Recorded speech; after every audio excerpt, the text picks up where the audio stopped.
This podcast contains some magical adult language. Listener discretion is advised. And sorry, Mom. I'm going to Disney World. I'm going to... Whoa. You are not Mickey Mouse, you're a rat. Rat smack! Besides, they're tourists. What do they know?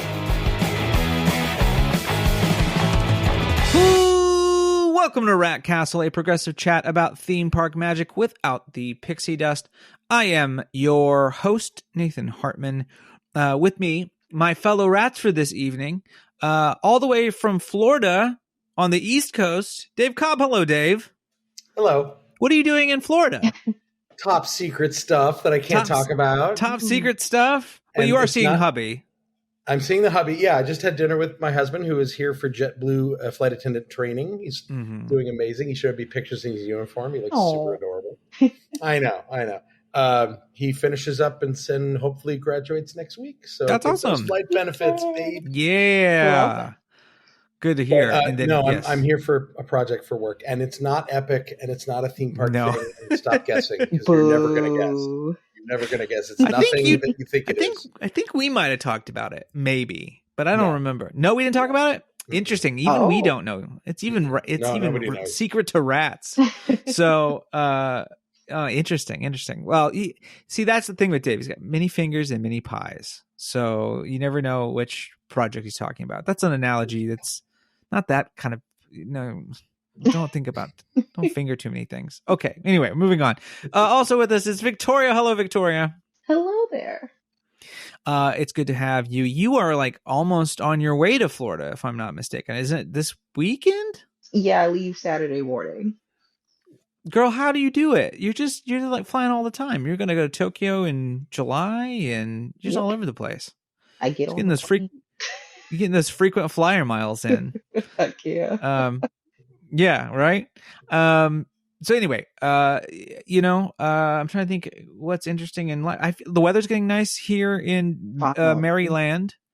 I wasn't ready for the yellow pollen. That was not something I was ready for. They didn't put that in the brochure where you Nobody told me conifer trees. No. And we moved here in July of last year, so I missed it. So yeah, for those who don't know, in Maryland, apparently, because there's so many conifer trees, every spring, every tree just shats out a ton of yellow, heavy pollen, and it literally covers everything. It's like so bad. It's crazy. I mean, they say it won't affect your allergies. It's too heavy. It's not that kind of allergen, but it's everywhere. You like open a window for half an hour and it'll cover your floor. It's crazy. Yeah, there was a couple of those on a street I used to park on for work years ago, and I have a yellow Volkswagen Bug, and I always looked like, I would always joke that it's like shedding its winter skin. It'd be covered around, It literally looks like I've got paint, like yellow paint streaks on aspects of my car, which is possible because I got into a fender bender last week. Oh no! So it's okay, all's good. It was just I'm liable. And that's already been decided by the insurance company. I'm not like ruining myself for court. No, I just turned left and somebody wasn't there, and then they were there, because the yield was behind the bush. So bad landscaping. Got it. And, but it's okay. It was such a little scratch. It took a magic eraser, and, most of my car is fine. It just looks like a couple rocks hit the front just a little bit. So I'm good. I don't know about hers. It's a little bit more, but it didn't seem too bad either. So she got, if there's like little kind of side grills on cars sometimes. There's little like, I don't even know what to call them. I don't know. They're just fancy. Anyway, it ate my license plate because we hit at a weird angle. And so it just kind of like took my license plate. And so I was able to jar it out. But the poor thing, we were next to campus. She's a freshman. And it was her birthday. Oh, baby. Yeah. I said, well, are you enjoying Salisbury? And she's like, actually, I think I'm going to go to a different college next year. I was like, well, fair enough. I hit your car. So there we go. Well, I'm sure you didn't really help. No, I didn't. I did not do my job for retention in that sense. Not at all. But yeah, no, it's all's well. All's well. Pollen, though the pollen is in the air, all is well. And we are going to get to the news.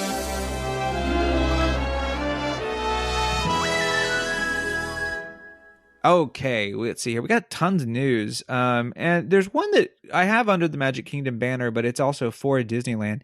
And this is sort of the biggest controversy, I think, going on right now when it comes to business in Disney. Both Walt Disney World and Disneyland are updating their disability access services, also known as DAS, D-A-S. I don't actually know if anyone actually just says DAS. Most of us just say DAS. DAS, okay. It Yeah. sounds too much like DatAss. Like I've never considered that. But The Disney DatAss Pass? DatAss. DatAss. I mean, I get one of those. Papa's got some backyard. I got some backyard. He's got a little bit of development in the back for an extra land. You know how it Spin is. class, baby. Yeah. Spin. You want a Oh, good that'll ass? do it? Spin class. That's Oh, very I tell true. you. That's very I just bought a rowing machine, so I'm about to get swole myself. Whoa. Yeah, that's the plan. I'm going to look like Alan Richardson from Reacher in about 6 months. Won't take long. Anyway, the actual DAS Pass, which is a very serious subject, but when are we ever serious about anything on this show? They are making some changes. So basically, it's going to launch the 20th of May, so about a month from now in Disney World, and then in June for Disneyland. Yes. And the only real way that I can explain it is people were sort of ebbing in the system a little bit. I've been with people that I wouldn't say were doing anything wrong, but they were able to say like, well, my doctor says I have anxiety, so I can get a DAS Pass. And they are right. They were able to get one. That's true, yeah. Yeah, and that's perfect. I am not, if a system allows you to do something and it suggests that you can do it, I do not find fault in someone using it. Like, that's perfectly all right.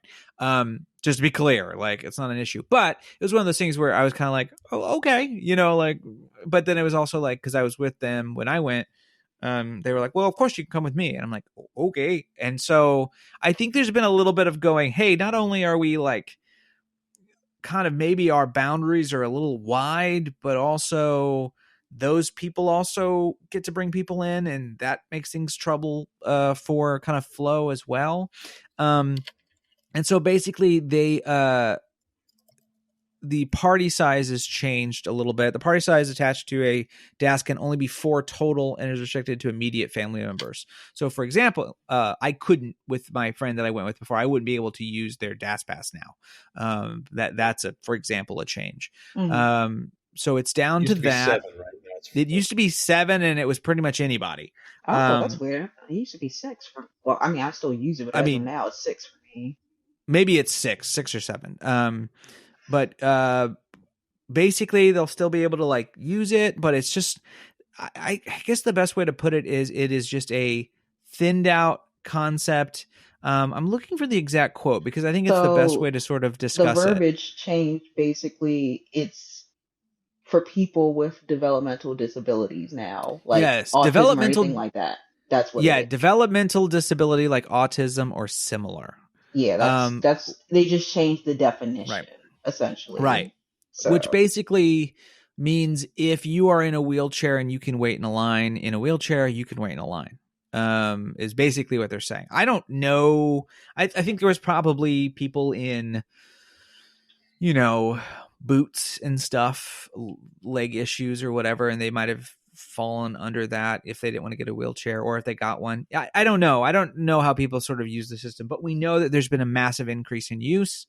And this is their way of saying like, okay, look, it tripled in 5 years. Which is kind of insane. Keep in mind that queues for the last decade plus, more than that, have always been designed to accommodate a chair going through the switchbacks. Correct. That's not trying to take line skipping away from people. It's trying to make the whole experience more accessible to people. That's the whole reason that queues have gone that direction, right? So that you can see the whole thing and see the way the attraction the way it's intended, and that's with a line, frankly. Right? Yeah. I'm with you. I don't want to negate anybody's need for this, but to say that it's not abused is, come on. Yeah. Oh, it's definitely abused. I mean, I use it and it's definitely abused. Not saying I abuse it, I actually need it, but Victoria's like, I'm out here, I'm like selling it to people, I'm doing all sorts of stuff. I mean, I would love to err on the side of, not denying anybody this who needs it, even if there's a few people abusing it. That would be the perfect stance for me on this. Right. But it's clear that that's not what's happening. The bigger issue, though, for me, and this is one of those, for me, both things are true. It's not one. I agree. Correct. Reason for this. The other reason for this is money. Yeah. Because they can say, well, if you get a Genie Plus pass, you get that. This is about selling that access to people who don't necessarily. Mm-hmm. It's one of those things where it is sometimes illegal to ask for that kind of proof of a disability, right? And I don't want to make it sound like I'm doubting anybody who needs to use this, because but why did it work well for the last 15, 20 years, and then all of a sudden the last 3 not? I think and again, I also want to be careful on how I explain this or talk about this, because I don't want to, as a able-bodied person, I don't have experiences. So like, again, I can't only speak from my experiences and where I've been. But what I would say is there's something connected, I think, to this and the concept of like, and this makes me sound real like Joe Rogan-y podcast, but like emotional support animals and again, no issue there. Don't have a problem. But I think there is a bit of, that is an example, just to give as an example, though, I do have a problem with that. Okay. Because with emotional support animals is nothing you can prove. It's not that people don't need them. I'm not saying you don't need your dog. Right. I'm saying there are people who have trained animals, and the people that bring their dogs that are not trained into spaces that are supposed to be accommodating for people with trained service animals. Yeah. That's wrong. And that's an abuse of the system. Yeah. Again, there are trained emotional support animals. So like, well. Right. And so what I think is you have more of those. I think that, how do I put this gently? Saying that you have a problem and utilizing a convenience because of that problem is not as gauche as it used to be. It's sort of, it's okay to do, right? And I think that's the case. So people don't feel as bad saying I have a thing or I need this or whatever. And I also think that we have become a hack culture. Like we like to hack the system. We like to, how can we make it work? Now, this is also Disney's fault because their system sucks. And so people are looking for a way to hack the system. Now, I think you're an ethical douchebag if you say, well, I can use DatAss because I have, I take an anxiety med, but I take it because it helps me sleep better. And, it kind of quiets the screaming. No, it's not that bad. I have an actual diagnosis for generalized anxiety. I take medicine for it every day. Right. And I'm not saying people who, right.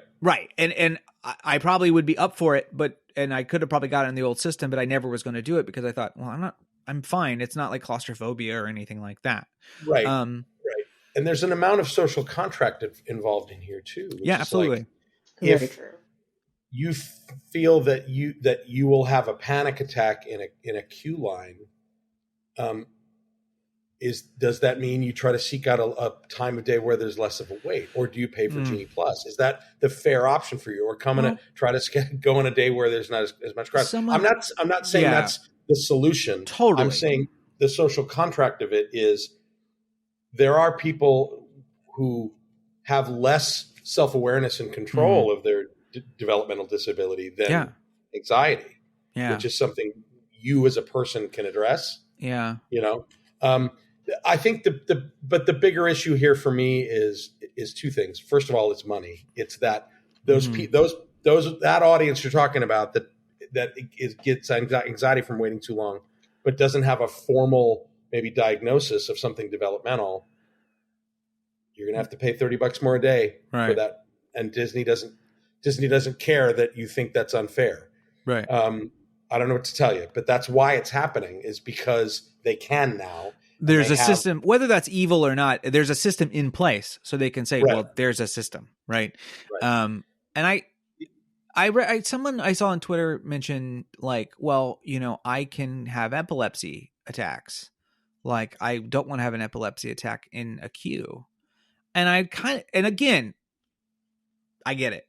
But I also think, but then you're just going to have the epilepsy attack in a store or around the land, or like, you're still going to have the epilepsy attack. Right. It just depends on where you have it. Right. Like, so I understand that convenience, or maybe not even convenience, but that feeling of, I want to do this as safe as possible. And this is what I think is the most safe for me. But the people who have petitioned it bring up some really, really, really great points, right? Right. That there needs to be better sort of anti-ableism and training on invisible disabilities and party, and that they're worried about people if they have to leave a queue, if their issue is having to leave the queue for any reason, they have to go to the bathroom or they have an attack or whatever, that they're going to be ridiculed for it.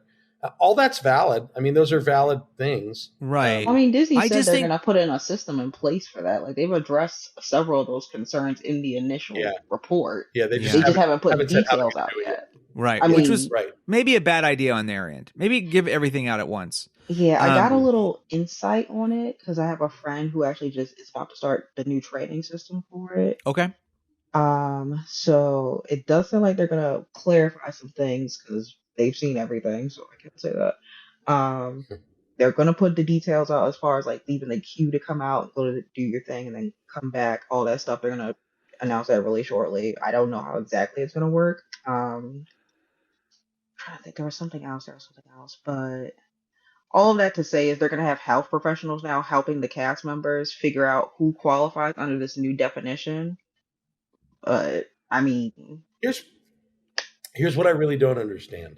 Why didn't Disney go with the IBCCES system that Universal and SeaWorld and everybody else uses? That's not flawless that either. as well. I'm not saying. That got a lot of criticism as well. But it's a formalized system that Universal has no say on. It is a standalone thing. Is there a benefit for some? And again, OSHA doesn't fit this, but is there a benefit to have some larger organization that deals in entertainment like this be like, we're happy to help have the conversation so everyone can, at least here's our basic guide. And if you want to use it, you can use it. And then we can address this like from a more holistic standpoint, instead of being like each theme park makes their own choice and makes things complicated.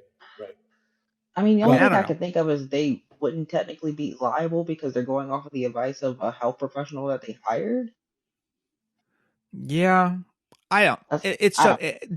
Dave, you mentioned, I want to make sure people know. Yeah. So there's this group called the DatAss Defenders, and they kind of rejected this new idea. It was 140 signatures on this thing from individuals. They say, we believe that Disney, as a global leader in entertainment and hospitality with a value exceeding $200 billion, should uphold its reputation as a beacon of inclusivity and joy for everyone.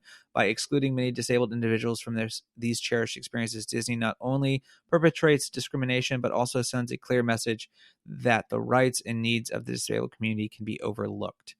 Yeah. I don't think there's an easy answer.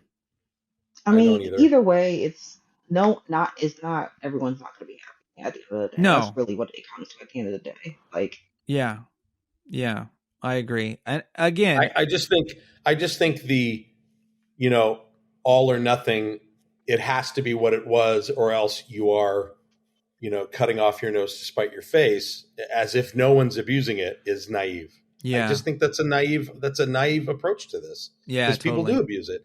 And not that this system isn't going to be unabusable, but somebody's going to find a way around it. But it feels like to me, like you said, there should be more of an industry standard. I know that there's no sort of federal or state way to do this either. That ADA has certain amount of accommodations for this kind of thing, but even that is constantly in flux and in change. Right. Because I don't know. I kind of, and again, I am ignorant as hell, but I feel like if there was a system in place that was a sort of almost driver license-esque experience or something that could be put on your driver's license, because if you're getting disability, right, from the government, like it's marked, it's understood. I don't want to not trust people to do what's right, but I kind of feel like if you want this service, my guess is you're also a part of other concepts or services, whether it's part of the state or the federal government. I don't know. But I wish there was an easier way to sort of on their end. I feel it's a real shame that we put the onus on, this community to figure all this out and then have to like make adjustments so their day works for them.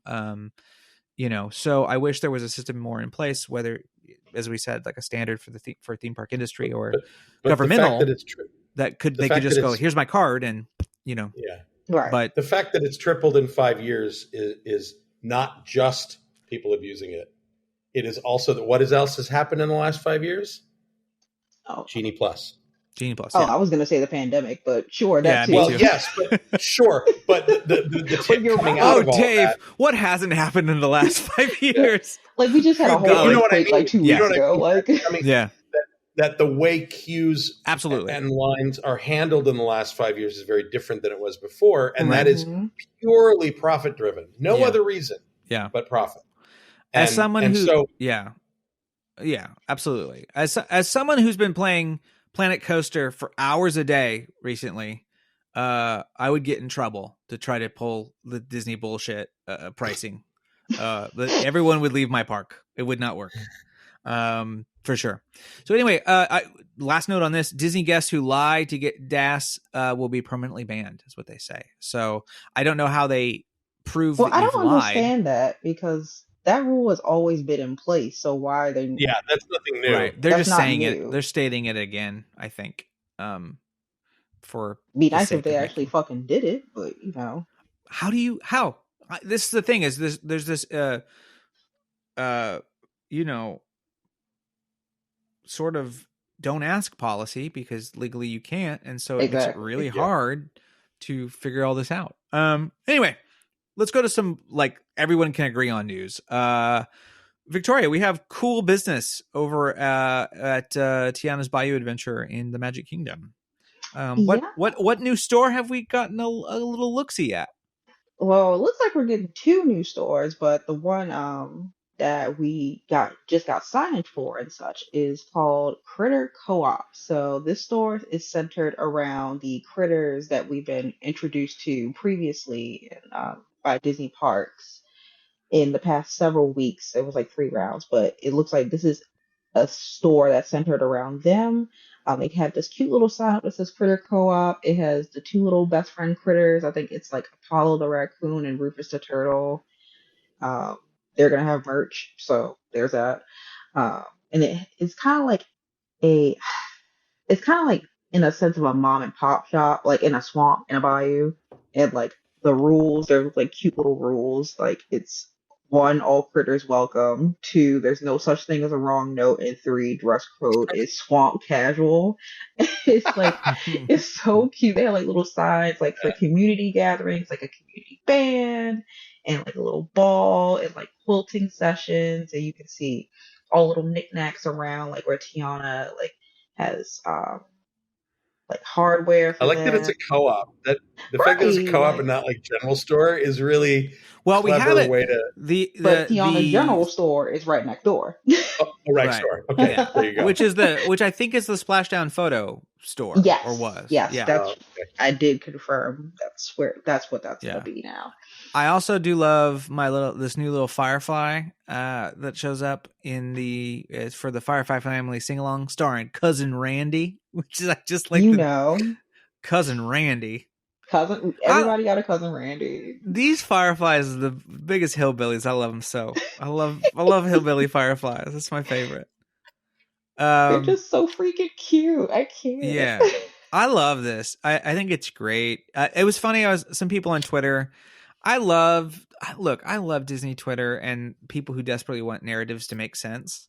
And they were like, what is swamp casual? And if it's swamp casual, like, how did they learn that? Did they learn that from, like, do they know what, business casual is? Is there, and I want to be like, they fucking speak. They're animals who speak. It doesn't matter. So once you accept I that, have follow-up questions. To start, you didn't have these same questions when you saw The Lion King? They have a whole hierarchy. They have a whole monarchy. Well, they have a whole they have a whole hierarchy that's also false for the Lion Kingdom community. Like, you know what? That's also true. Like, yeah, it's a patriarchy.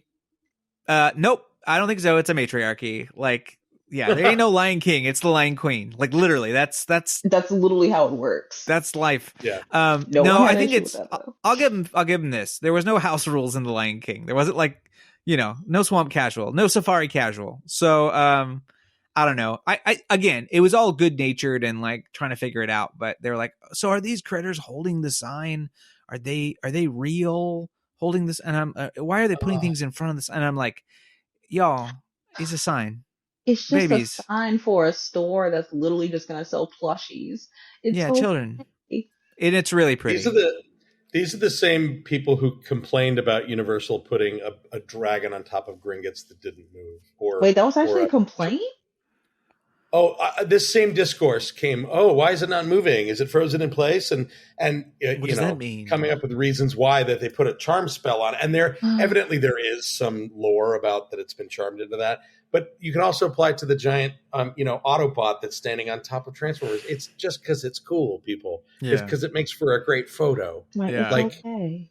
No one cares. It's okay. People know it's not real. They're playing along in their photos. I need them to understand that Hogwarts is not real. Y'all know you're in a theme park, right? Like, it's a park. Like, it's a place. Like, it's okay. There's a big difference between the hell is the Guardians of the Galaxy doing in Epcot and then also like this. There's a different, like, you can give me themed problems with stuff, but yeah. Anyway, it's great. Let's talk about something that's even better. Yay.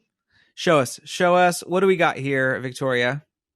We have Tiana's Bayou Adventure animatronics, and I should point out that these are for the Disneyland ride.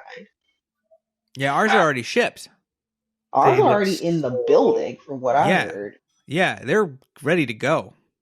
They look so good. So yeah, they pretty much showed everything. We got one of the critters. We got Prince Ralphie. Louis looks incredible, as well as Mama Odie. I know Tiana's going to have several different versions and several different outfits that are specific for this ride. Apparently, there's over 17 new original critter animatronics just for this ride, so it doesn't sound like anything has been reused from Splash Mountain. Probably not. All that was really old. I know the only thing people were really like, where the fuck is Prince Naveen? And I've been told he's there. We just have not seen him yet, which I don't know why, but he's in there. He's in the building. Yeah, that last scene, that's clearly where her mom shows up, and what's her face? The good white lady, Charlotte. I know there's a good white lady. The good white lady? I mean, I don't know. That's what she is. In that time period, pretty much. Fair. That's fair. And we can guess that's Charlotte because Charlotte very much looks like she's leaning on. I think they're going to reuse the steamboat. I think they're going to, or it's going to be something very similar. At the end. I can also confirm I think they replaced the steamboat with Tiana's restaurant for the finale scene. Okay, well then she's leaning on an aspect of Tiana's restaurant because she's definitely like leaning over and waving. So we can kind of get an idea of, you know what I'm talking about? Victoria, you look very confused. I just want to make sure. No, it was something that popped up. You're fine. Oh, she's like, no, it was a pop up for Cialis. It just came up. It scared me. All right. Okay, why does everyone like Mama Odie's figure so much? I keep hearing, oh my God, this figure is incredible. And I kind of am like, it's not like giving me my wah. Like, it's just Mama Odie. Honest, I'm with you. I was more impressed with Louis. But I'm yeah. gonna just let people be happy. Yeah, no, it's fine. Lewis got his big ass stuck in a trunk. That's great. I'm watching this video now, and I'm realizing that a guy I know is in it. Avi Tuckman. He's one of the lead programmers. I had no idea. Of course, I was like, I recognize that face, and holy moly, he was a student that I met. Oh, years cool! ago. I love that. I love that. That's Dave just throwing out names. You dropped something, Dave. You dropped something. He was at like some networking event years ago as a like newly minted student. You know, it's a really it's a really legitimately small community, because even like just going to one TEA event, I've already seen videos and been like, no, I met that guy. Like it doesn't take much. It doesn't take much. At all. No.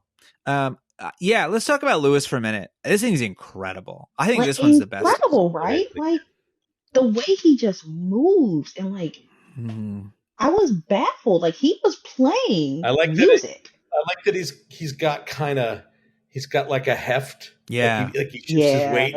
His belly jiggles. Like it's really, really clever. I want him and I want Ursula to do an animatronic sumo fight. What's with you in sumo? Well, I didn't get my tickets. They sold out like immediately, so I'm not going to be able to go see sumo when I'm in Japan. It's okay. It's one of those things that I was sort of like I'm excited about, but I understand it's kind of like a half a day thing. And then I was like just a little late, and like the entire tournament, like 200 I think it's 20,000 seat, maybe more. I think it might be more. Sold out every day for the whole thing. So that's what are you going to do? Anyway, enough about me and my problems. I love these figures. I'm very excited. It's great. Nothing more to say except I really kind of want to shove it on.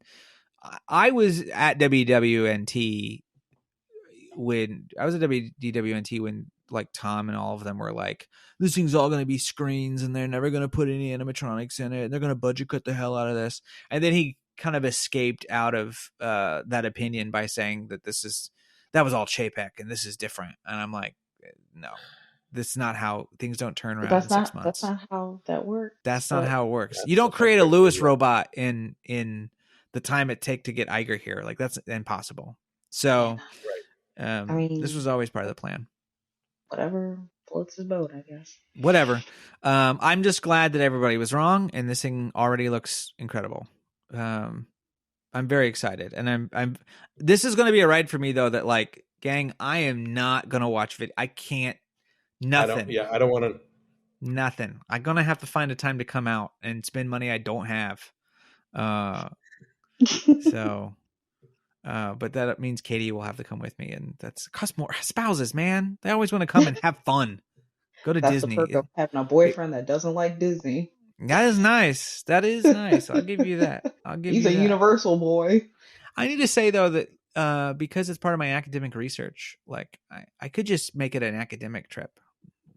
I'm just gonna pause and look at stuff more. Yeah. Think. Anyway, let's go on over to Epcot. We have a closing date for a certain ride and a new piece of concept art. What's going on there, Victoria? So, Test Track, well, they already announced this previously, but now we have a closing date. Test Track is going to temporarily close on June 17th to start getting ready for the updates for its reimagining. The reimagining basically it's kind of going backwards. So, it's going to have inspirations from World of Motion, which if you were around Epcot before I was alive or whatever, sorry.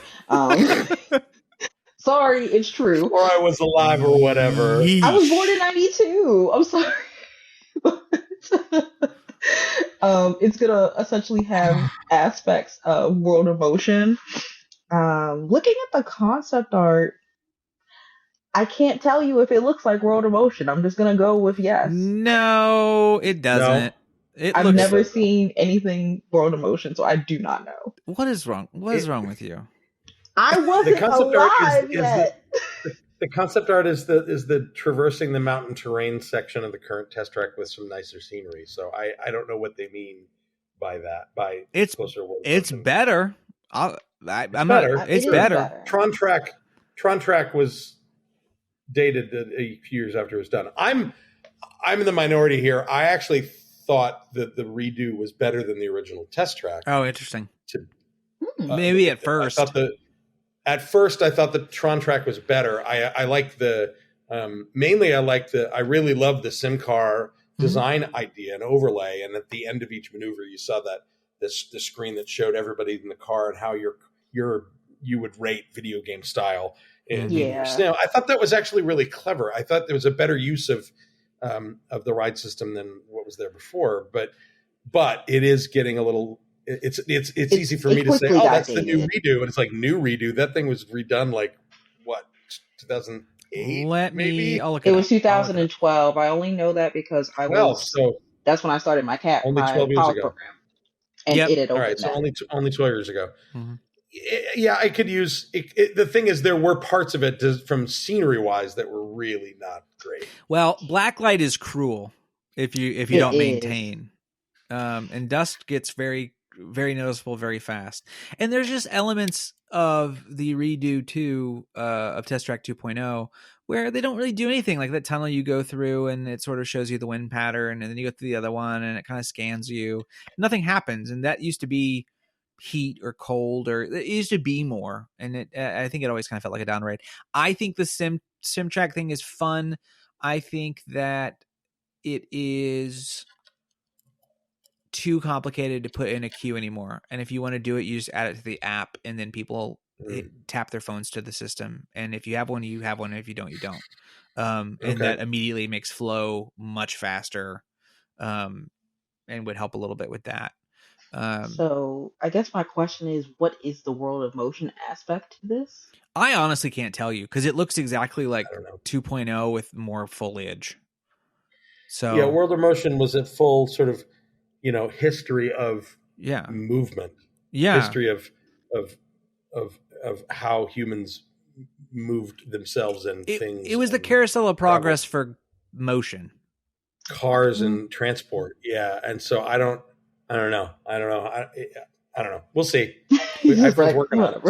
So cool. I have high hopes because I actually have very good, very talented friends working on it. So I'm like, okay. Yeah, sure. Look, there was a moment where I actually kind of thought they could do what I called Cars Racing Academy or Cars Racing Lab, where you do lessons about physics, and you make it sort of Cars 3 where he's training, and so it's you in a car training to get ready to race, and then you can do physics oriented stuff.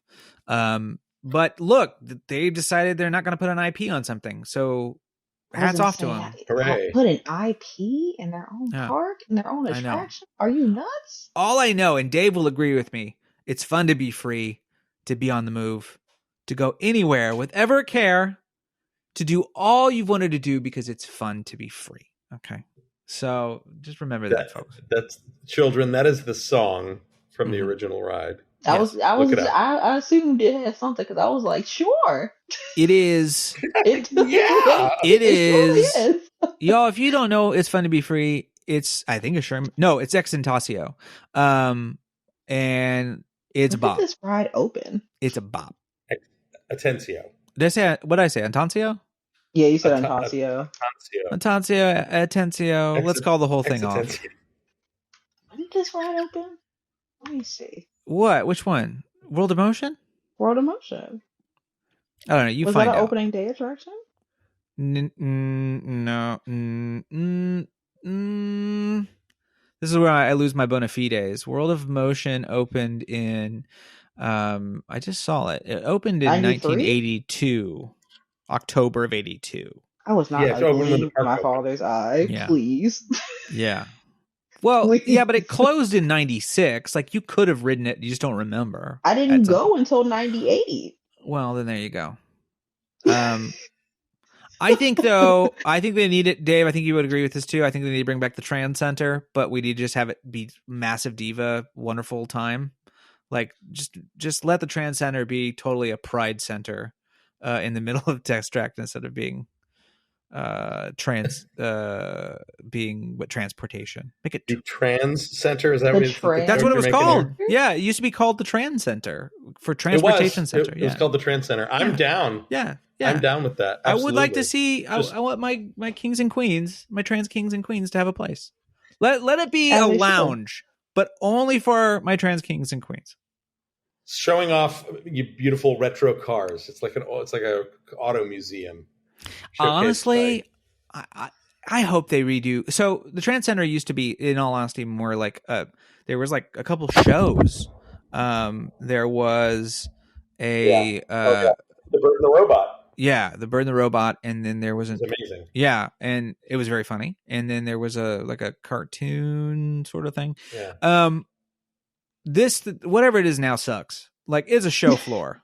It sucks. That's it. Whatever it is sucks. I don't know. Oh, I want to know that. that's where it used to be, where like the little Mm. car showcase is now. Yeah, Yeah. and I want to know who has ever bought a car at Epcot. I'm sure someone has, but who is this person? Oh, you can actually like buy a Yeah. car. I mean, you can't drive it off the lot, but You Yeah, can- but like I you didn't know can you buy could, it. I thought it was just like to show the newest products. I didn't know you could actually buy one. I'm pretty sure if they can get you to buy a car, they're gonna buy it. Make you buy a car, right? Like, I mean, I can't fathom why they would have people there showing you off cars if you couldn't buy one. I don't know. If anyone's if you're listening and you've ever bought a car at Epcot, let me know. I don't think so. Why would they have salespeople there then? Why would you have Because- Chevrolet people there to sort of take you through Because the cars? Chevrolet's paying a bunch of money to sponsor it, and that's how they get marketing, I guess. I don't know. I don't know. I I don't know. You may be right, I'm but gonna like, look I don't into know. this. I'm curious. I'm I've curious now. I've always assumed if you were like, actually, I think I'd be interested in buying one, they would put you in contact with somebody. But who knows? I don't know how that works. Yeah. So there we go. World of Motion. No. Test track. Now we're just like, you got me on a roll. Let's go over to Hollywood Studios. Plus, lots of Star Tours, except I don't think Tokyo. I don't think Tokyo got this update. No, it was only Paris, Disneyland, and Disney World. Right, because I don't even know. I don't know the Disney Plus schedule in Japan, so maybe they don't even have these yet. My guess is they do. But what new characters have shown up in Star Tours, Victoria? So we have Ahsoka, the Mandalorian, and Baby Yoda. I ain't calling him by his government name. He is Baby Yoda. It's a Christian name, Grogu. His- The Lord gave him the name Grogu. Oh, I ain't calling him that. But what is his name? Andor, Cassian Andor. No, that's it. Yeah. That's so it. those are the characters, and there's new scenes, and there's space whales. Yeah. The end. Yeah, there's what? It's one space whale scene and then a couple like hologram stuff. I will get back to you on that when I write No. it on Sunday. but Oh, I okay. think that's She's it. she's not even watched it. I've watched this one video because I'm not like, it's fine. Space whale scene is cool though.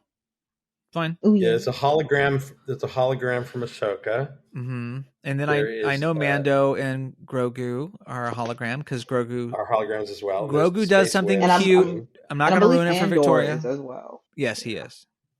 I am Cassian Andor. I haven't watched it. So. Star Tours. What are you doing here? I am Cassian Andor.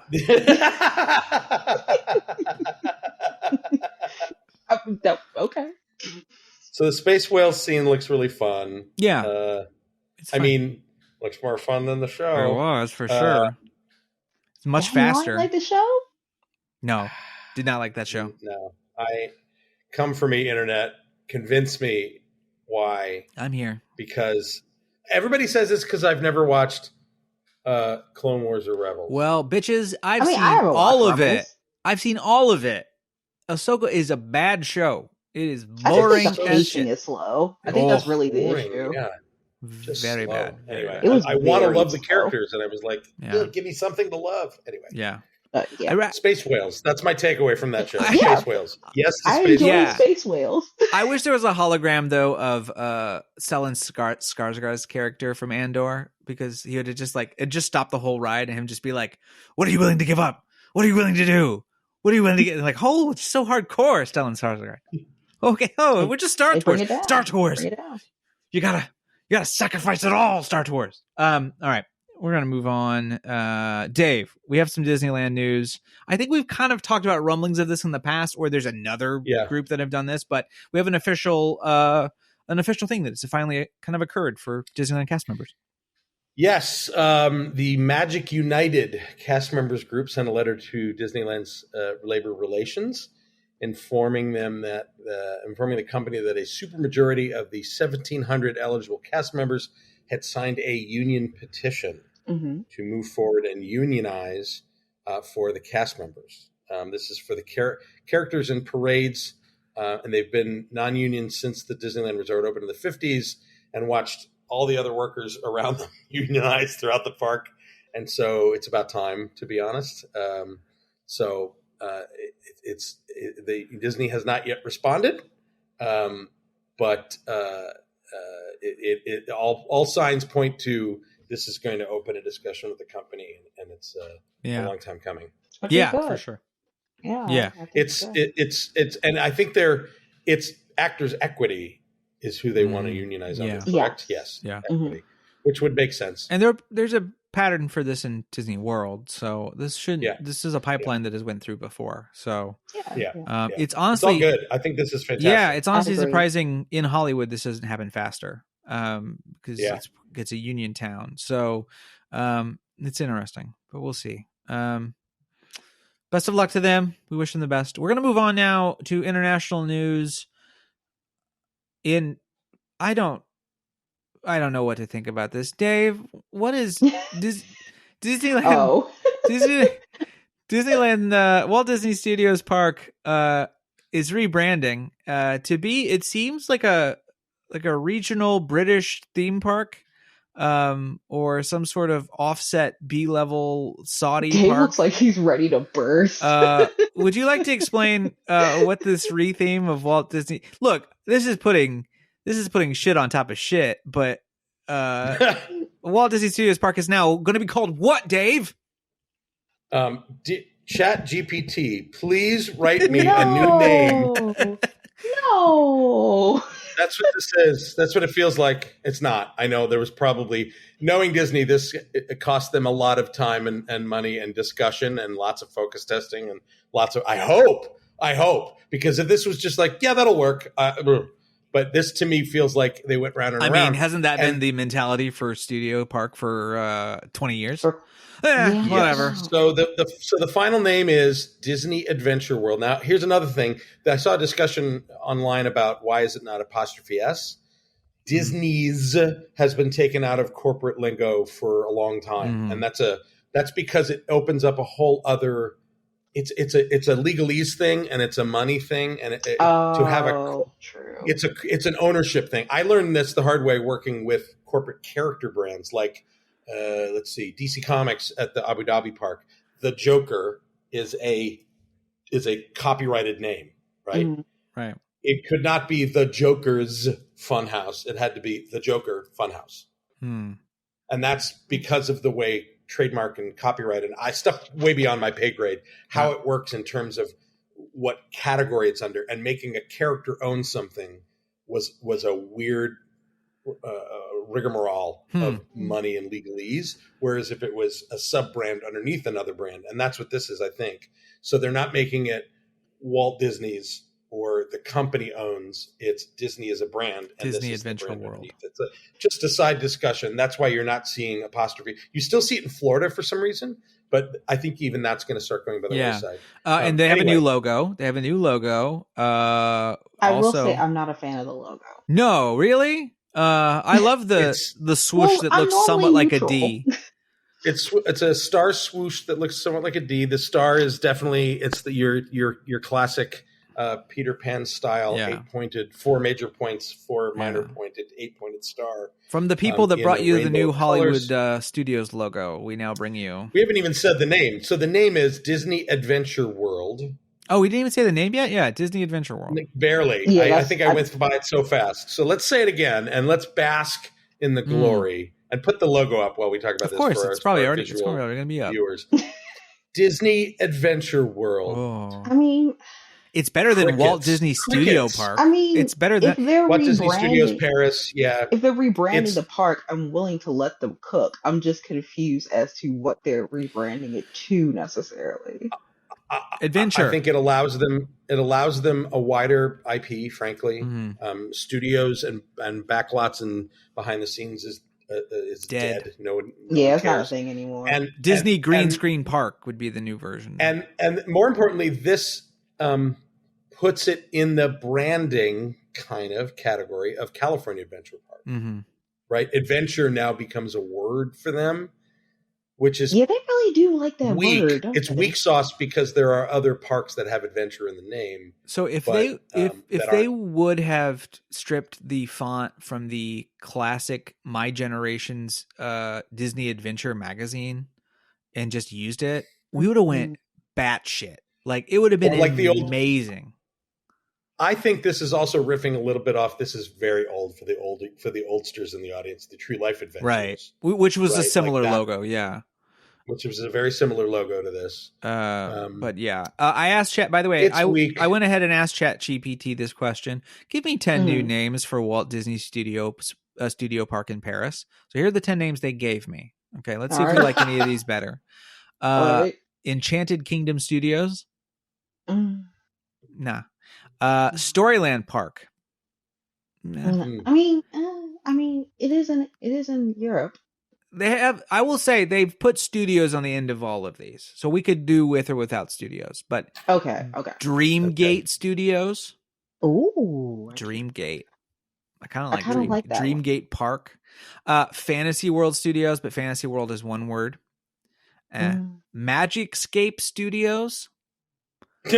Imagineer Park. So ChatGPT did some searching, figured out the word Imagineer. So Imagineer Ooh. Park. This Good is for my you. favorite. Epic Realm Studios. Now you can't. But Yeah. Epic Realm is That- a nice. They're never gonna use the word epic. Yeah. Yeah, we can't do that. Realm. Cinerealm. Realm. Realm is one of those words that I look at it, and have you ever had that thing where you look at a word and suddenly it loses all meaning, Realm. and it's just a series of glyphs together, Yeah. and you don't know why Yeah. your mouth makes those sounds and why those sounds mean that thing. You ever had that happen where you Yeah. stare at a word that you've known all your life, and then for a brief moment your brain goes, What the hell is that Dave, thing? I'm gonna be honest. I that happened to me, but it was with the with Big Mac. Big Mac? with the word Big Mac? With the word Big Mac, literally 2 days ago. What the hell is that word? What the hell? My brain does it constantly where it's just like, it literally is like a record scratch, you know? Yeah. And my brain has to look at it for a bit. The other ones are Wonder Stage Studios, Legacy Studios, and Adventureverse Park. I don't hate Legacy. I don't hate the Legacy. Adventureverse. Adventureverse feels very of the now, doesn't it? It's Adventureverse. giving where That you have implies that a there's an adventure top and adventure bottom as well. But, sorry. it's giving you have a had collaboration to. with Fortnite coming very soon. Yeah, So- well, Yes. yeah, for sure. Yeah. Oh, of course. Yeah. I forgot don't they? Yeah, they No, do. they Epic do. Games. No, they do. They do. Well, all They of Epic actually do. Games, yeah. Also, yeah. So, Well, I get the strategy behind this. It just doesn't roll off the tongue. No one's going to buy merch with this on it. yes, they And I don't wouldn't. think they care. Yes, they will. We're the nerds who buy the park merchandise Right. with the park name on it. Yeah. Well, who's buying? Nobody buys Who's buying that. Walt Disney Studios? I think over there it's all Disneyland Paris Nobody buys Resort. that either. Yeah. It's all Disney Paris. Yeah. I kind of like the new entrance. Dave, if you want to talk us through this, I'll show the concept art. Yeah, so the entrance of that park has always been real weak sauce. First of all, I don't know if any eagle-eyed viewers have seen in clips or been there. Those buildings were temporary. They were Quonset hut Okay. style I'm glad you said tencel that. fabric Yeah. roofs because permanent in that they can be there for 20 years, but done with sort of temporary building techniques because they wanted to cut back on cost. And it was basically they said it was a soundstage, and you'd walk through, and it was this very kind of black lighty 2.5D, some dimensional, some layered flats of walking through a fantasy Hollywood soundstage, burgeoning with lights, camera, action, Hollywood skyline in magic hour in perpetuity and sort of purpley glow. It was fine. It was not good. It was not No. worthy of the entrance of a park. No. If you had walked into that and it was the Hooray for Hollywood attraction or something, sure, Mhm. okay. But as the main street for that park, it was always kind of weak sauce. I mean, this and is so now they're calling is all Huh? of these updates like going from a D to a C? Is that how it feels? Like, I mean, yeah. from Yeah. my experience, yeah, because Yeah. I Yeah. didn't even realize when I went that was their main street for that park. yeah. As a Yeah. first time visitor, I was just like, "Oh, we're here. Okay, Yeah. let's Yeah. go somewhere." So, Dave, what's Yeah. the new look? What's the new vibe?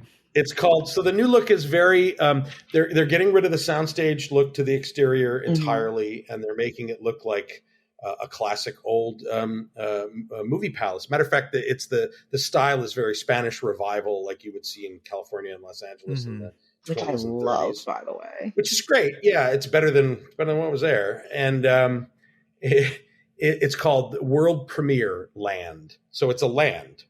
It says Disney Theater, but it is a land to its own called World Premiere Land. And there you have it. But then I'm confused because what does that have to do with the adventure?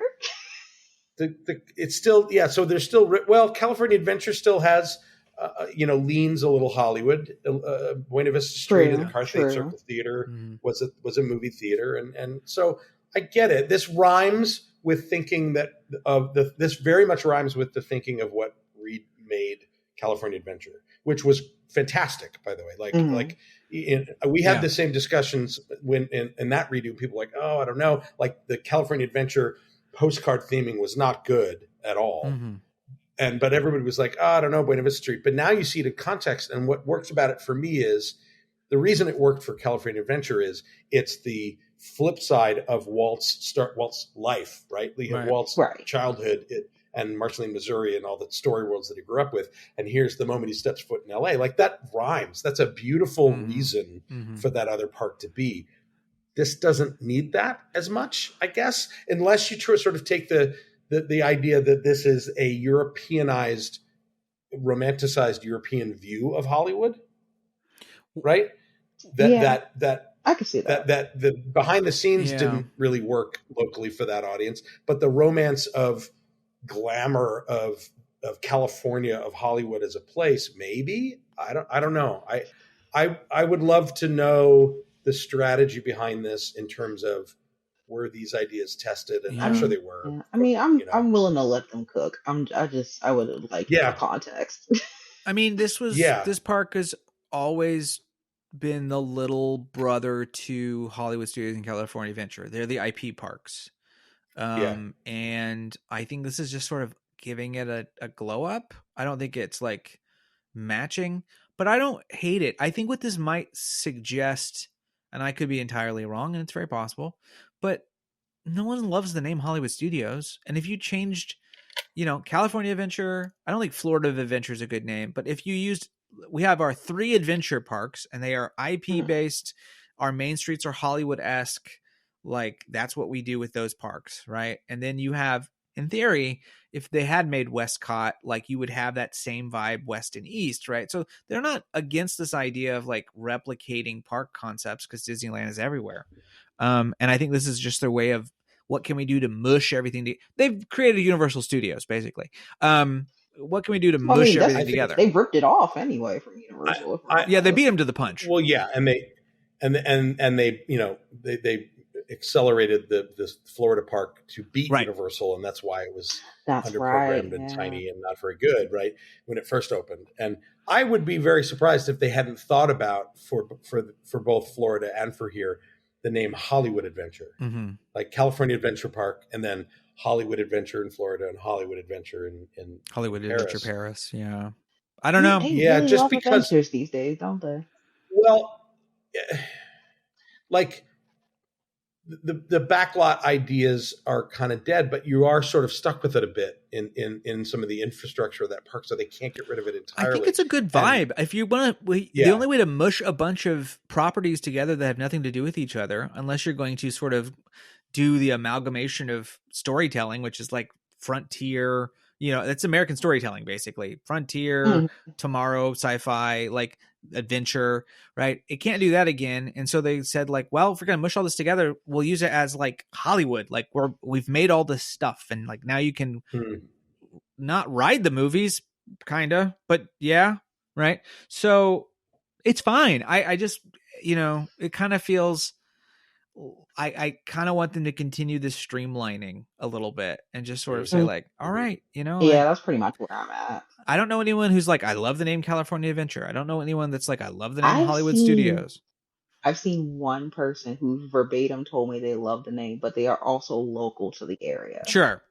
I get it. So I don't know if it's a local thing. And at or, the end of the day, yeah. At the end of the day, if a Parisian and European audience responds to this name, great. And that may very well be the case that this tested the best and it's not for us. You can't do worse. What are you going to do? Have less people show up to your park? No. Yeah. I mean, because the bigger issue is not what is the brand. It is the perception of that park not being a full day, which we know that programmatically will change with all the new stuff. Like it's going to be a lot and it's going to finally get that park up to the feeling like it's a full day. Yeah. So Adventure World at least speaks to that expectation of it being more than just, we're going to pop over to the other thing to ride Ratatouille and then go home. It's decades of Dave, stop. bad. That's pretty much what I did though. No. That's what I did that. That park I did Crush Coaster. Park's never been great. Then we did. The park's never been great. Yeah. Let's talk about a new park that might be coming to a place. Maybe. Oh, is it not Dave? It is coming to a place, I should say, but like, I don't know. These sort of weird deals, I'm always like, let's just sit for a minute and see what happens. Dave, I think you are apt for talking about this, probably better than anyone. Being that you have created a park in that region, I should say, not the same place, but very true. What new theme park is coming and where? So you look so stressed. So for all you otaku out there, there is going to be a Dragon Ball Z theme park, supposedly. But it's in Saudi Arabia. It's not in the UAE, which is where we built Warner Brothers World. It's in Saudi Arabia, which is very different. There's an area there. We're not going to get into the politics of that and traveling there because I have very strong opinions on that, and that's a whole podcast into it. Don't do it, people. It's bad. There, that's all I have to say. It's bad. Don't do that. Yeah. and so when people, the TLDR is, I spent over a decade going back and forth to the UAE as an open out gay man and never felt scared for my life ever. Things are changing in that region of the world. They really are. I'm not going to justify the people that don't want to go there and spend their money. I get it. But at the same token, but it's driven by very different ideals and very different means. And the UAE is like all in on tourism because they run out of oil in 20 or 30 years. And so they're doubling down. And it's a lot more liberal there. Yeah. And that's because the capitalism won. The religious clerics in that region don't have the power that they do over places like Saudi Arabia. But Saudi Arabia killed somebody for being gay back in 2016, not that long ago. So whereas the UAE has never even arrested somebody for being gay. The last time they arrested anybody for public display of affection was like in early aughts or late 90s. Like anyway, I could literally talk about this ad infinitum because I've had people attack me for how could you possibly build a theme park in the Middle East as a gay man? And I'm like, that's a lot more nuanced than that discussion that you bring. Nuance? You don't say nuance. Huh. But this area, this Saudi Arabia is a little tougher. Like we did a lot of work there when I was at ThinkWell. I worked on projects there. I would not travel there more because I personally didn't want to be exactly what we're talking about. I didn't want to be the face of a gay person saying, "Hey, it's okay," because it ain't. As a matter of fact, the place where this park is going is called Qiddiya, and I worked on it. I worked on early concepts for Qiddiya at ThinkWell, and Qiddiya is a huge plot of land that is at the base of a giant sort of cliff wall, natural cliff wall, just outside Riyadh, and this is where the Six Flags is going, which is like the biggest Six Flags in the world, the largest, fastest coaster in the world. It's going here? Yeah, so this Dragon Ball Park is so big, there's almost going to be 7 flags. That's how big. So, if people ever wondered, if people want a look at how these kind of big ostentatious projects start in a place like the Middle East, look up Dubai World, and look up pictures of the model of Dubai. As a matter of fact, I'm going to give you some, Nathan, because I took some pictures of Dubai World model. They used to have a visitor center, and it was designed with no. And at least now they're talking to actual designers like Thinkwell and stuff. But this is back in the day. Back then, they would just hire an architect or hire a model shop and build 8 theme parks here and 50 hotels. And the model was so bizarre and crowded. It's just unfeasible. So is my Planet Coaster, is what you're saying. It's it did. It looked like somebody. Yeah. This, unfortunately, I get that feeling from this. I saw the model, I saw the fly through, I watched the video. I'm sure it's got a lot more money behind it because Dragon Ball is massive. And talk about otaku, the Middle East fandom for Japanese anime and stuff like Dragon Ball in particular is huge. So I get it. It's actually a really good investment there. But it looks like the video that you're seeing, if you watch this video, looks like 5 or 6 phases. It looks like that's not opening. Not even year, that. It looks like Spy Kids. Like it's this insane amount of like it's crazy. It's just a crazy amount of 3D and it's too much. Again, my I can't talk about what I worked on there. What I will say is it was a similar level of this ain't going to happen at this scale. Come on. Mm-hmm. Like it was crazy and chaotic. And this was 6 years ago that we worked on stuff there. Right. And it was like, they didn't know what they wanted. They just wanted everything. And they wanted everything to be the biggest. They wanted everything to be a superlative. Yeah. It had to be the biggest, fastest, tallest, everything. And it's like, but when everything's that, nothing is. It's not special anymore, right? And so the nuance of what these things should be versus what they have the money for, which is unfettered in a certain way, and they just want to build it. Well, and I mean, we can get a little bit into the entertainment washing, show washing. There's a couple terms I've heard, which is what Saudi Arabia has kind of been up to recently with Live Golf and spending money, Saudi money in Hollywood film and things like that. Like this is part of that, which is it's laundering. We're going to change our name. No, we're not Saudi Arabia of 20 years ago, or we're Saudi Arabia of now. We only kill journalists occasionally, So So by the way, if this podcast goes out and I'm dead the next day, it's totally MBS did it. Now you know. Just so we're clear. Like I don't know the brand well enough to know whether any of those designs look fun or accurate or appealing to neither do I. An audience that loves that show. I just look at that at face value as I will believe that when I see in that steel going vertical. I'm not going to believe any of it until and even if steel's going vertical, I'm not going to believe it until a building or two are finished and we see some shots inside of it. Because there's a million projects in that region that have gone vertical and then got shut down, and it's just steel and never gets finished. Wasn't there a Universal Park at one point in Saudi Arabia? Universal, they were clearing ground. There's a sign. There's still a sign, if I remember correctly. The sign's still there, rotting in the desert. Yeah, that's where the Dubai Land model preview center was, and I have pictures. Photos will have been going up as we just looked at them. Yeah. Weren't they awful? Awesome. Yeah. Okay. I just want a Dragon Ball. That's all I want. I get it, girl. I get it. Just not there particularly. Lord, but you're going to Japan. You can get a Dragon Ball. You're going to Japan. You think I wasn't going to get a Dragon Ball? I don't know. I'm not into Dragon Ball. What time of year are you guys going? Well, I'm going in 2 weeks. He's going in 2 weeks. Do you know if they're doing the Universal Cool Japan promotion then? Yeah, they're doing it.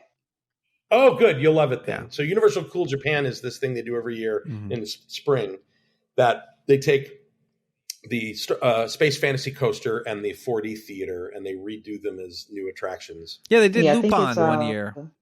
They did Lupin 1 year. They did. I think it's My Hero Academia this year. I think. Yeah, And they do walkthroughs with big figures and photo ops, and they do specialty merch and stuff. And it's great. I went to that like 2 years in a row. Yeah. And it's a really great example of how to take sort of two run-of-the-mill attractions, a 4D theater. Everybody's seen one, right? And wow, this is kind of make something new every year. And even the coaster, they did it as a VR coaster one year with one. I think that was the Lupon one. Yeah. I think that's what they did. Yeah. I saw car. it with the J-pop singer, Pammy, I forget her name. That somebody's going to correct me. She was great because it was really crazy and colorful. Anyway, I'm glad you guys are going to see that because that's a really high quality Victoria will have to talk about it. I'm not going to Universal. It's I'm going. She's making the train ride over, and I was just like, I have plenty to do in Tokyo. I'm not gonna figure out another hotel, and really, truly, honestly, all I wanted to do was ride Jaws. I could have ridden Jaws and walked out of the park. So I was sort of like, because I've ridden everything else. So it's not like, and their Jaws is in Pokemon. perfect condition. I know. Don't. It's like my Jaws heart. Is in perfect condition. I never got to ride Jaws, and it's the only place in my heart I want to really bad. But I can't fathom making the trip and adding more to my schedule. I'm good. I'm good. I got Disney Sea 2 days. I'm good. I'm fine. I'll FaceTime you, and it'll be like you were there. Now you're just rubbing it in. All right. You know what? I'm feeling some justice needs to be handed out. And so we are going to go now to Rat Court.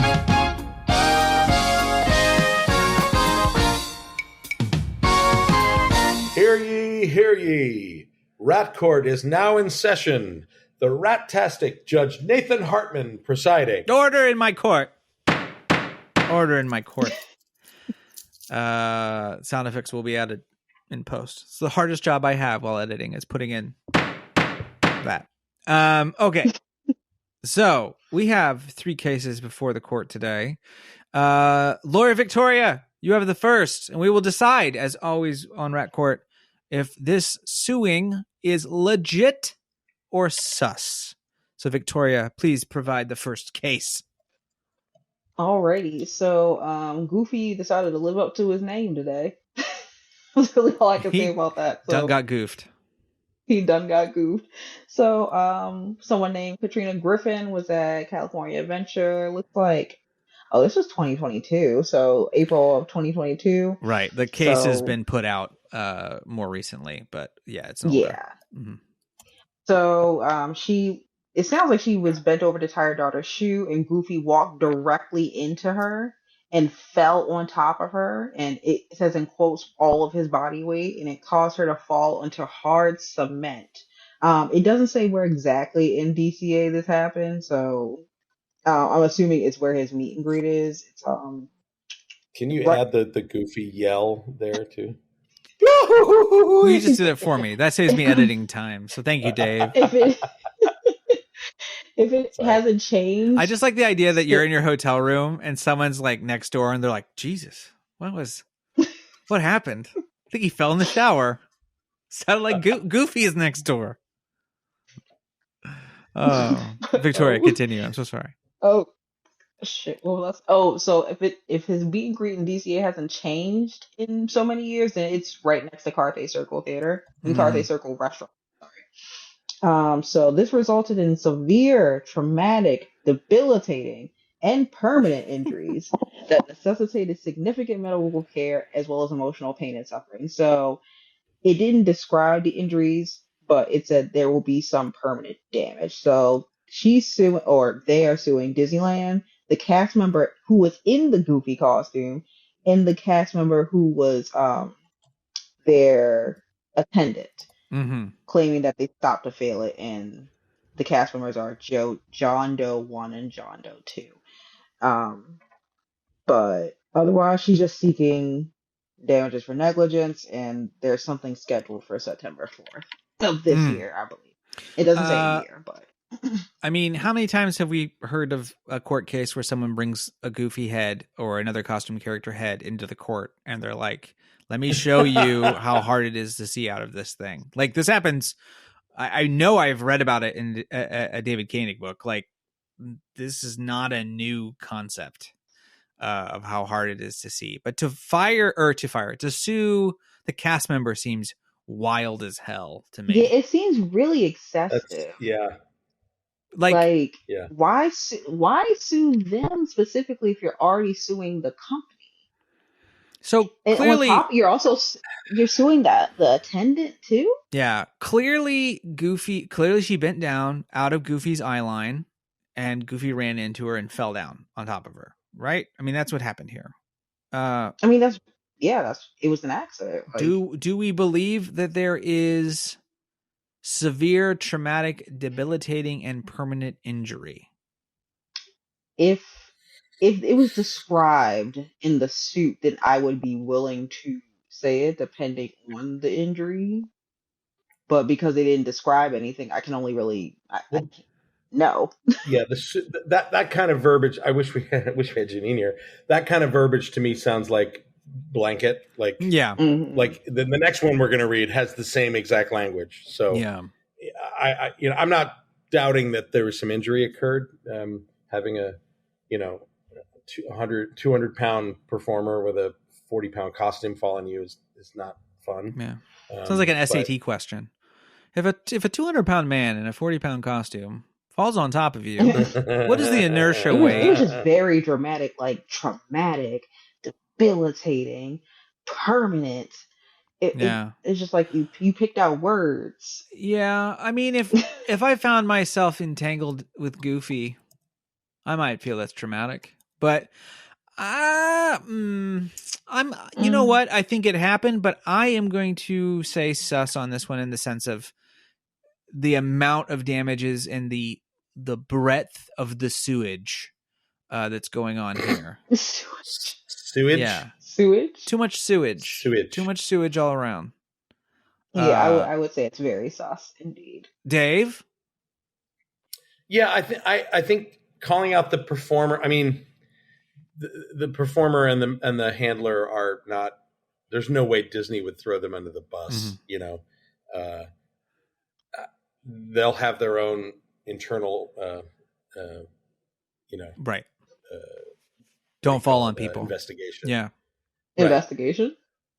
Investigation. I don't know. It just seemed. I think that it is. Is it bad that it happened? Yes. Right. Was the lady probably hurt? Yes. But Disney probably offered them a lot in terms of here's a hotel room or here's tickets to come back. We're very sorry. We'll patch you up. Yeah. Kind of stuff. Have you checked out? And someone in their family went. No, Disney's got a ton of money. If she was checked on, she signed something. Because when Katie Oh, fell yeah. and hurt her ankle on Main Street, and it was bad. We didn't know how bad her ankle was going to be, and she ended up being okay. But they were like, "Oh, let's help you. And let's put you on this thing. And are you okay?" And then also, if you could just sign here, right? And honestly, we didn't read it because we weren't going to sue. We had no interest in that. It was her fault, Right. But my guess is that they signed something if they went through all this whole process. I don't know, but I'm going to say sus. Victoria says sus. Dave, I need an actual answer from you. Sus. So it's sus. Sus. All right. Our second court case is none other than this is lawyer Dave. Could you please read? I didn't read this one because I wanted to be surprised. Oh, very fun. This is one we don't see very often, a universal case. Oh, yeah. So Mm-hmm. these are people that got stuck on Harry Potter and the Forbidden Journey. Okay. Which, again, if you're familiar with, is the 4-person bench seat with over-the-shoulder restraints attached to a robot arm. Kuka.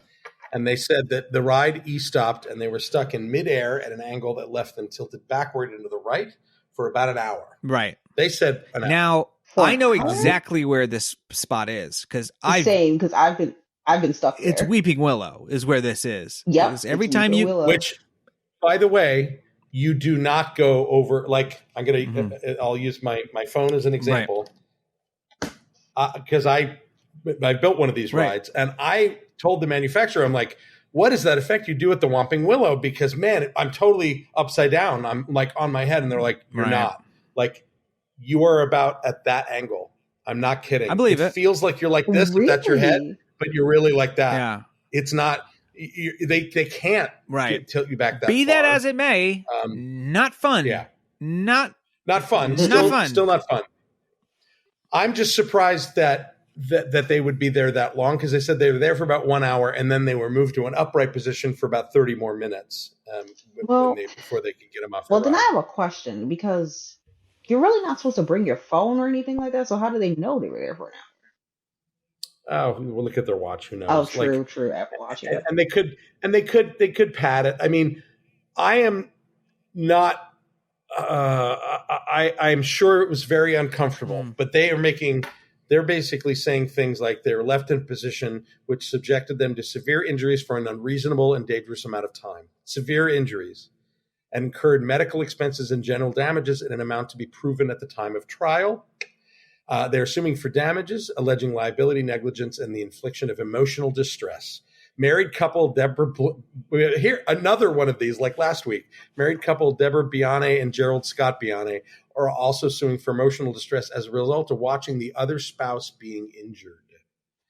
Deborah's injuries allegedly required significant medical treatment, including surgery, which has prevented her from being able to perform the duties of a wife, including maintaining the home and providing love, sexual relations, moral support, and companionship. I know this is another one of these. I know it's part of like normal lawyer lingo, but I just love this sort of like, my wife can't bone me anymore because of forbidden. My forbidden journey is no more because of forbidden journey. So I don't know. I mean, at least in this one, they described what was wrong. Yeah. Well, yeah. I don't know. I know that like if all they had cited was emotional distress, because I've been stuck. Look, I programmed one of these rides. That restraint is not comfortable. Which ride did you use a Kuka arm on? I don't remember this one. Batman. Okay. Batman Night Flight. Yeah.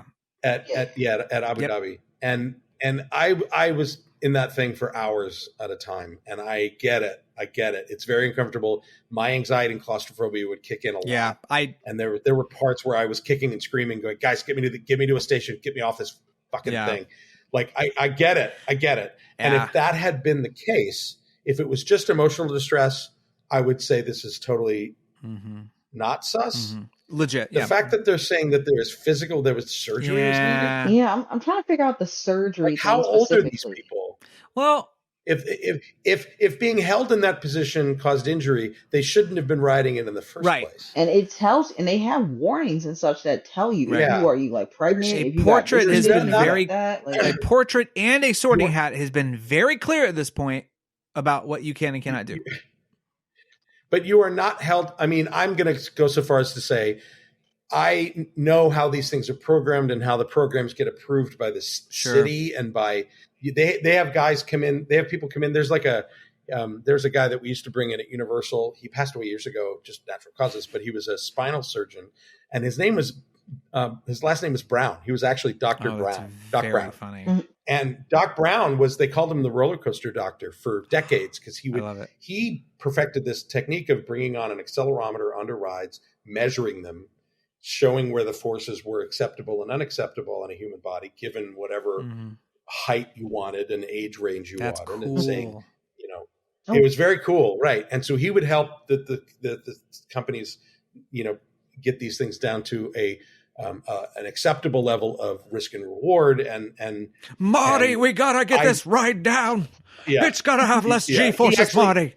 He was. I worked with him on Back to the Future in Hollywood in the early '90s. He put his little box in the DeLorean and said, "Run the ride." And we got this computer readout, and he says, "All right, we have some spikes here that we need to calm down, because that somebody on the side seat could hit their head, and that's going to be too much." It was very detailed analysis. We went through weeks and weeks of him reviewing our ride program from every seat in the DeLorean. His name is Doc Brown. From every seat, from every car in that ride. So all this to say that I find it highly unlikely that Universal, in evaluating that program, because that ride can stop anywhere, just pull the plug. If this is on a power outage, which is saying it was the reason, it could be stuck for up to an hour. That's part of the risk.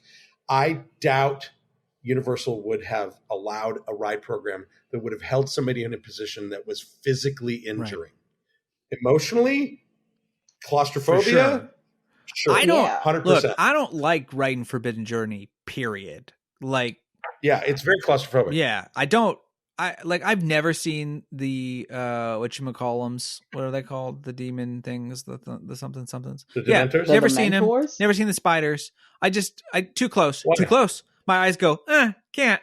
Like immediately. I can't. They won't open. I can't make them open. I tried. They won't open. I'm lucky if I see the Aw. dragon. If I see the dragon, then I get. You're such a delicate flower. You're such a delicate flower. I don't look. It's just my impulse. Things are too close. I'm just like no. I get it. I mean, that is both the feature and the flaw of that ride to me. It's kind of. It's literally like yeah. I always describe it as it is an old pretzel in the dark spook house ride of Harry Potter. Yeah, totally. It's like, remember those things in Harry Potter that were scary? Booga booga Yeah, booga. totally. Remember that other thing? Booga booga booga. Like it's just that over and over. Yeah. Rinse and lather, rinse. Yeah. repeat. It really is. You know, Oh, 100%. there's no subtlety. It's called to it. Forbidden Journey, which I don't even know if it's really that forbidden because anyway. Yeah, I Isn't it think forbidden Anyway, when you go to the so Forbidden Forest? I vote. that's true. I vote sus. I vote sus as I well. agree. Yeah. I So agree. sus. All right. We have one more final case. Victoria. This one boggles my mind a little bit. Will you please read what has happened to this man on a Disney ferry? Sure. And I'm going to start with the fact that it's funny, but it's not funny. So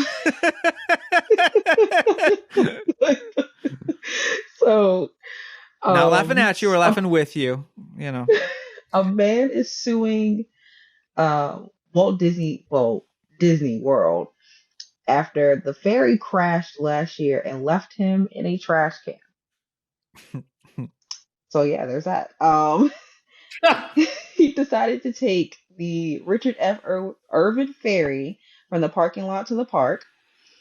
Because when you get to the TTC, you can either take the monorail or you can take the ferry. Yeah. Dick Irvine or the Joe Fowler. I think those are the only two. He took the Irvine. Mhm. So the ferry suffered from overcrowding during the trip, and it forced him to stand near the stern. So once it was getting to the docking area for Magic Kingdom, the ferry apparently did not slow down. It hit the dock at a unsafe and high rate of speed, causing the passengers to get thrown about. There was no warning provided to the passengers, and apparently one was even knocked unconscious. Which I'm assuming they're going to have him as a witness for this lawsuit if that's the case. The ferry and the dock sustained damage from the crash, according to the court records, and the man in question hit his head and neck on a steel pillar of the ferry, and he fell into the trash can, something that potentially kept him from actually falling overboard. So he is suing them for negligence, seeking over $50,000 in damages, and oh yeah, that's really it. So and emotional distress for feeling, reminding him of his time getting bullied in middle school, getting dunked in trash. Sure. I mean, Now, okay, did the ferry go down for a bit? I did a little research, and I could not find anything about this crash, but I did find one on the Fowler, and it was almost the same thing. It was a Reddit thread, and it was like they kind of rammed into the thing. We all kind of got real jostled about, and then they acted like there was no big deal, and then like they just like backed up and parked and dropped us off. So I don't disagree that there might have been a crash, but but if there was one, I also can't see I can see.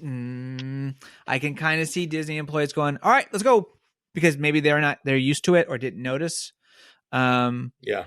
But I also sort of feel like someone would have complained that day. If someone got knocked out, they're going to figure it out pretty quickly. Yeah, it's the person knocked unconscious for me, because I feel like that one, for a cast member anyway, that would have been like, okay, get off. Yeah, and the fact that there was visible damage to the dock and to the boat itself. Apparently, allegedly, yeah. Apparently. Well, I do remember them saying they were doing some refurbishment on the dock, but I could be wrong. No, I mean, but they always do. Like they're always working on the And docks, and that's my thing. Yeah, one of the ferries just got back out of refurb. Like it's pretty normal for those things to be in refurb. So it's I don't know. This one's I feel tricky. like it could have happened, but I feel like there's some exaggeration. Yeah.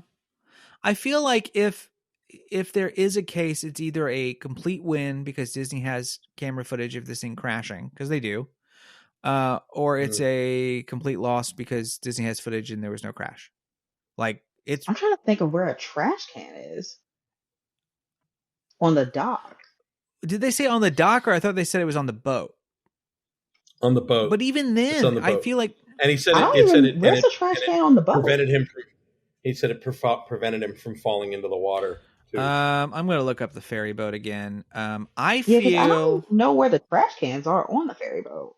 like the trash cans are not on the side near I the don't- water. Yeah, I'm gonna look that up. And I'm having trouble getting an interior here. I'm going to have to watch a video, I think. Let me see. I see no trash cans on the Yeah, I second don't floor. see any either. I don't see any on the first. This is Trash Watch 2024. I don't think there's a trash can on the boat. Honestly, I never remembered one. They wouldn't want to have to deal with that. I was just on the ferry in January, and I don't remember seeing a trash can. Yeah. Maybe there's some other thing there that he thought was a trash can. No, there's like No. an area where they have like life preservers or stuff, but it's like closed off. It just looks like a cabinet. Yeah, like that's really, it's kind of for the most part like open where everyone can like walk or stand. There's really nothing like on purpose. in the, yeah, like for that reason, I would assume. Like I feel like we got a real Poirot situation. Monsieur, the thing you don't know is there's no trash cans on the Irvine ferry. Yeah, I think I think it's sus now. I think it's sus. I'm gonna yeah, call now sus. I'm thinking it's sus. Dave, I was already sus. The man said he fell into something, and there's nothing to fall into. I was already sus at the unconscious person. I'm gonna be honest. Are we sure that there's no trash cans on it? I will watch another video. We're fairly gonna watch certain. another video. I'm just gonna watch. Yes. If there was any impact at all, Mhm.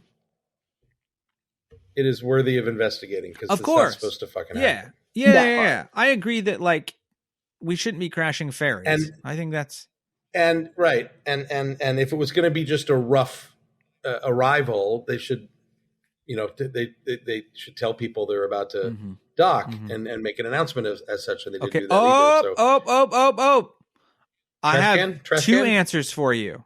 Okay. Oh, you found it. I did, but monsieur. All right. So here's the thing: there is a trash can. It's right. So when you go down the stairwell to the front, if you were going to leave, it is the beam that is in the middle there. There's one trash can. I do remember leaning against this trash can, but at least since I was there, it has always been a traditional Disney solid top trash can with side bumpers where you put stuff in, like an Epcot trash can. No one's falling into one of these. You can't fall into it because you can't fall into they that. open from the side and they pull the stuff out from the side.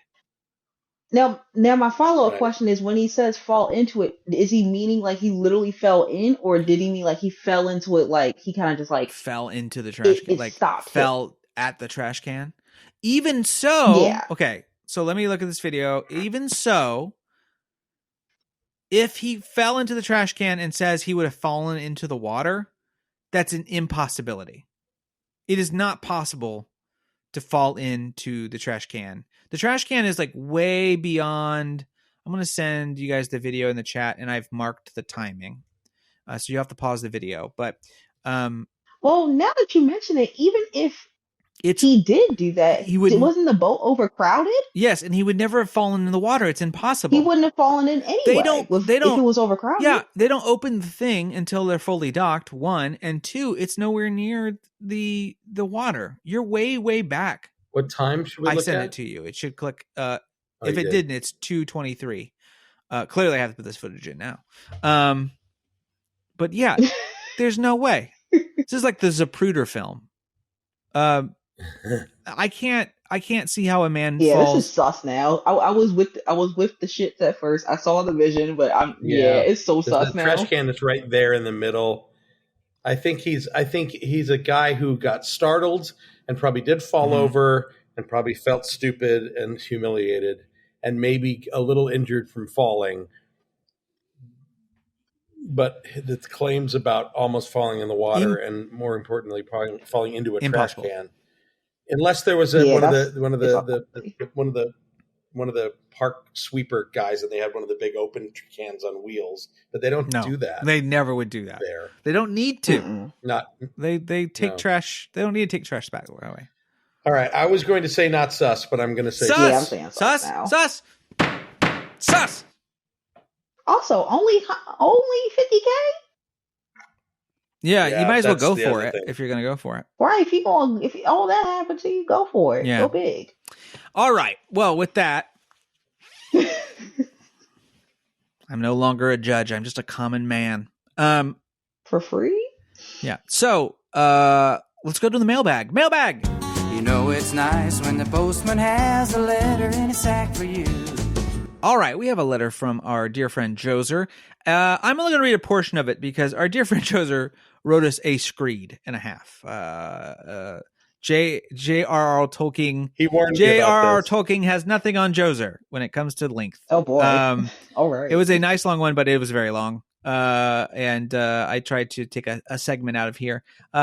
It was nice. He was talking about some of the Epcot stuff, that the entertainment, the wild kind of entertainment they used to have, the small sort of acrobatic things, and it had lots of little comments. Happy about Sarah enjoying her rave experience. But he does say this. He says, a part of a much larger email, of course, this is what this is from, a part much larger email, but this is regarding DeFascist and his governorship of Florida as he is closing out his second term, which ran consecutively after his first term as governor. He is not eligible to run for governor in the 2026 gubernatorial election. I believe we had a question about that last time. We were trying to figure out what his motives that's were. what it was. Yeah. He is to leave office January of 2027 as part of that. However, he is clear to join the race again after 4 years. 2030 gubernatorial race in Florida would be the earliest, should he choose to do so. If he isn't completely shamed and humiliated by then, the man has no shame, so no. There you go. Though Mrs. DeFascist might still want to play MAGA Jackie O in some way, even if at that level where she gets in the governor's mansion again. Yeah, Right. There's been talk. So thank you, Joser. You are correct. There's no motivation for him necessarily to win another election to be nice to Disney right now. He's just doing it because, it's your largest employer. So anyway, thank you, Joser. Now let's finish off like we like to finish off with the Astuter Computer Poem of the Week. That's why I'm a router for me computer. Everybody needs a friend. Oh, Astuter, hello, welcome, Astuter.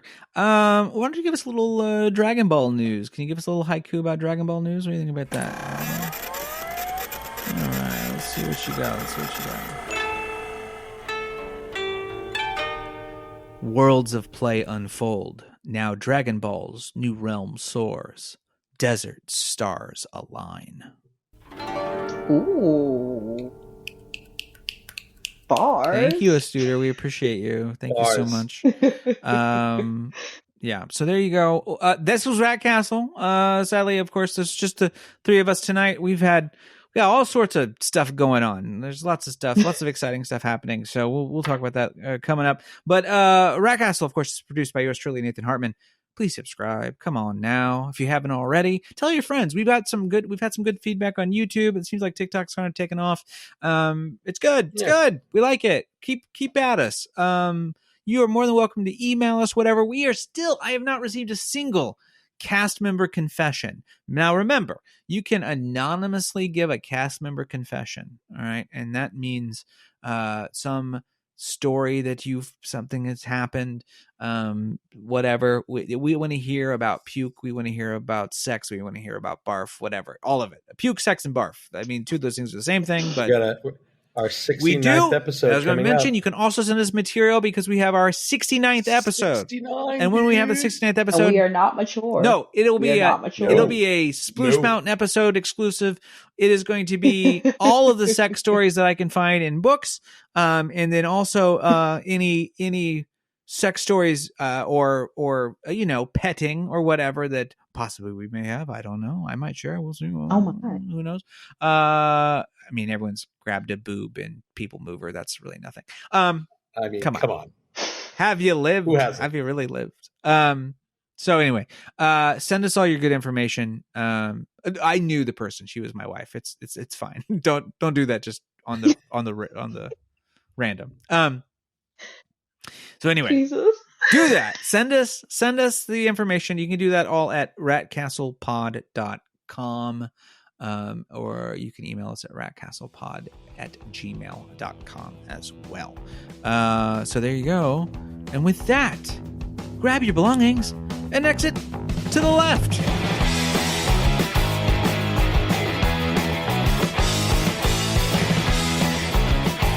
Will you stop this foolishness? What foolishness would you like to see? Will you get out of here?